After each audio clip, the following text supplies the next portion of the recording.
Salam uşaqlar, bu videoda 16-cı səhifəni işləməyə başlayacaq. Vaxt itirmədən keçək 6-cı suala.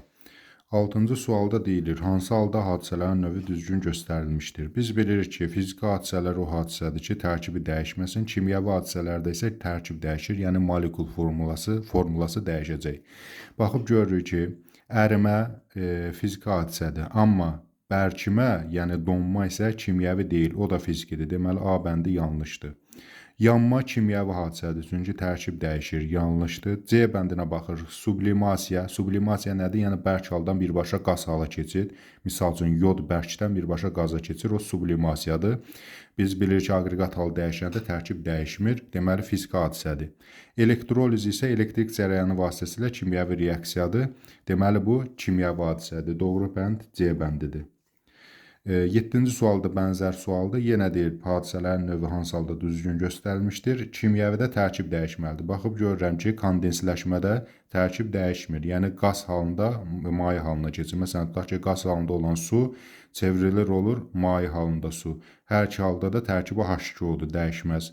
Distillə isə ayrımı üsuldur. Biz bilirik ki, aqreqat hal dəyişikliklərdə, həmçinin ayrımı üsullarda fiziki hadisələrə aiddir. Misal üçün, distillə üsulunda tutaq ki, maye qarışığın eyni cinsli qarışığı ayırırıq. Bu zaman yenə tərkib dəyişməz. Çünki qarışığın tərkibindəki maddələr öz xassələrini saxlayır. Amma C bəndinə baxsaq, qızqırma, bəli, bu kimyəvi hadisədir. Qızqırma zamanı yeni maddə əmələ gəlir. Digər tərəfdə kondensləşmədə, bəli, bu da fiziki hadisəyə uyğun gəlir. Ona görə də C bəndi doğrudur. 8-ci suala baxırıq. Deyir ki, 4-cü oxla göstərən hadisənin adı nədir? 4-cü ox görürsünüz, mayədən bərkə keçidi göstərir. Maye haldan bərk hala keçidə donma deyirlər. Buna bərkimə də bəzən yazırlar. Bu da uyğun gələcək D bəndinə. 9-cu suala baxırıq. Bu dəfə deyir, hansı ox sxemdə əriməni göstərir? Ərimə nədir? Yəni, bərk haldan maye hala keçir. Misal üçün, buzun əriyib adi maye halda olan suya çevrilməsi kimi. Bu da uyğun gəlir bərkdən mayəyə keçid birinci oxa. Yəni, B variantı. 10-cu sual, kimyəvi hadisəni müəyyən edin. Şüşənin əriməsi. Şüşə əriyən zaman tərkibi dəyişməz. Eyni maddə olaraq qalacaq. Ona görə də bu fiziki hadisədir. B bəndinə baxıb, benzin yanması, bəli, bu kimyəvidir. Benzin tərkibi ayrıdır. Yanan zaman tamamilə ayrı maddələr əmələ gəlir. Deməli, doğru bənd 10-cu sualda B bəndinə uyğun gəlir. Keçək 11-ci suala. Sublimasiya zamanı maddənin aqreqat halı dəyişir. Deməli, bərkdən qaza dəyişir. Misal üçün, yod kimi. Bərk haldan maye hala keçmədən birbaşa qaz halına keçir. Deyirlər sublimasiya, qazdan isə birbaşa bərk hala deyirlər desublimasiya. Yəni, bu birinci bənd uyğun gələcək. Yalnız bir E variantı. Keçid alaq 13-cü suala. Su buz çevrilməsində hansı proseslər baş verir? Tərkib dəyişir, xeyr, bu yanlışdır. Su, yəni burada adi maye halda olan su nəzərdə tutulub. Maye halda olan suyun da tərkibi H2O-dur, buzun da tərkibi H2O-dur. Deməli, tərkib dəyişməz. İkinci bənd, sıxlıq azalır. Bəli, su istisna maddələrdəndir ki, onun bərk halı mayeyə nisbətən sıxlığı azdır. Yəni, nə deməkdir? Bu, loru dilində desək, buzun sıxlığı az olduğuna görə, yəni daha yüngül olduğuna görə suyun üstündə qalır. Məhz bu səbəbdən canlıların suyun içərisində yaşaması təmin olunur. Yəni, belə deyək də, buz təbəqəsi sanki yorğan kimi üstünü örtür, məsələn, tutaq ki, gölməçənin, çayın üstün və aşağıdakı canlıların yaşamasını təmin edir. Bəli, suyun buza çevrilməsi zamanı sıxlıq azalacaq. Amma əksər maddələrdə isə maye haldan bərkə keçəndə sıxlıq artır. Keçək 3-cü bəndə, sıxlıq artır, xeyr, bu yanlışdır. 4-cü bənd, həcm dəyişir. Bəli, ümumiyyətlə sıxlıq dəyişsə, deməli həcm də dəyişəcək. Yəni, bu da doğrudur. Olacaq 2-4, uyğun gələcək E variantına. 13-cü sual, su buz çevrilməsinin hansı proseslə bu dəfə baş vermir, deyir. Elə həmin o sualın bənzəridir. Tərkib dəyişir, xeyr, tərkib dəyişmir, çünki H2 olaraq da qalır. Sıxlıq artır, əksinə sıxlıq azalır. 1-3, uyğun gələcək B variantına. 14-cü sualda fiziki hadisələri müəyyən edin. Fenolun əriməsi, bilirik ki, ərimə fiziki hadisədir. Ərimə qaynama, ümumiyyətlə aqreqat hal dəyişməsi fiziki hadisədir. Nişastadan qlukozanın alınması, xeyr, nişasta polimerdir, glikoz isə onun monomeridir. Yəni, bu zaman kimyəvi reaksiya baş verir. 3-cü, kartofdan nişastanın alınması isə fiziki prosesdir. Bu da, biz bunu ətraflı keçəcəyik, gələcəkdə karbohidratlar dərsində bunları. 1-3 fiziki hadisələrdir. Yəni, doğru bənd C bəndidir. Keçid alaq 15-ci suala. 15-ci sualda deyir, fiziki hadisələri müəyyən edin. Şəkərin doymuş məhluldan kristallaşıb ayrılması. Bəli, bu kristallaşma üsuludur. Yəni ayırma üsullarından da, ayırma üsullarda biz bilirik ki, fiziki hadisələrə aiddir. Glukozanın spirtə qızqırması zamanı tərkib dəyişir, yeni maddə alınır. Ona görə bu kimyəvi hadisədir. Neftdən mazotun alınması isə bu da ayırma üsullarına aiddir. Ona görə bu da fiziki hadisədir. Ümumiyyətlə, ayırma üsullarına, aqreqat hal dəyişiklikləri bir mənalı olaraq hamısı fiziki hadisələr aiddir. 1-3 D bəndinə uyğun gəlir. 16-cı sualda mərhələlər verib, deyir ki, hansı mərhələdə fiziki hadisə baş verib.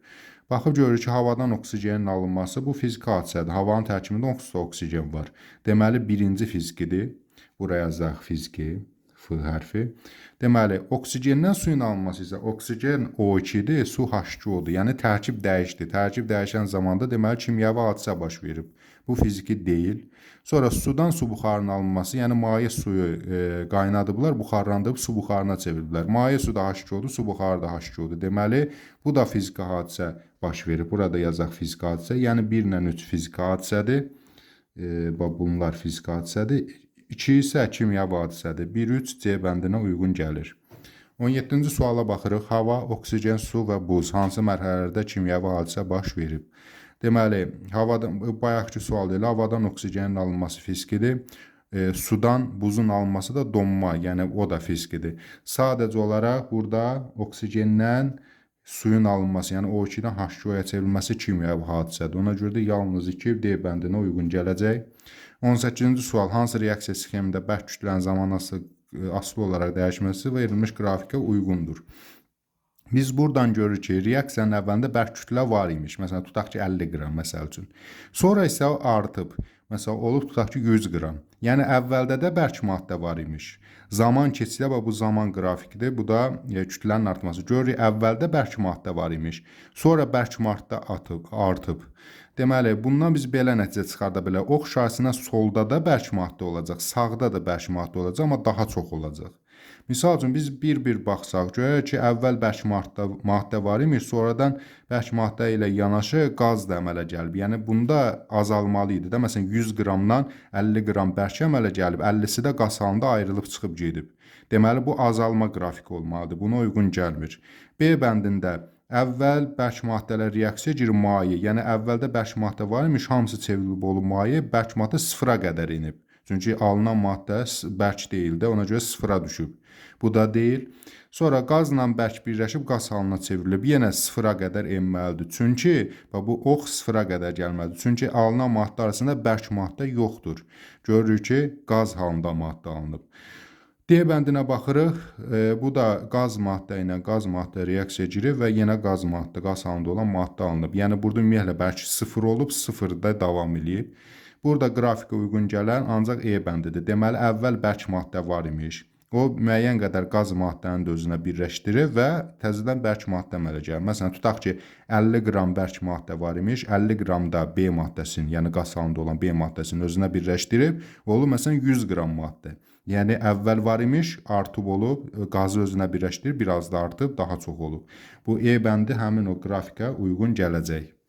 Sonra keçirik 19-cu suala, yenə bənzər sualdır. Bu dəfə isə azalma qrafiki verilib. Biz görürük ki, əvvəl bərk maddə olub, reaksiyadan əvvəl zamanı göstərir.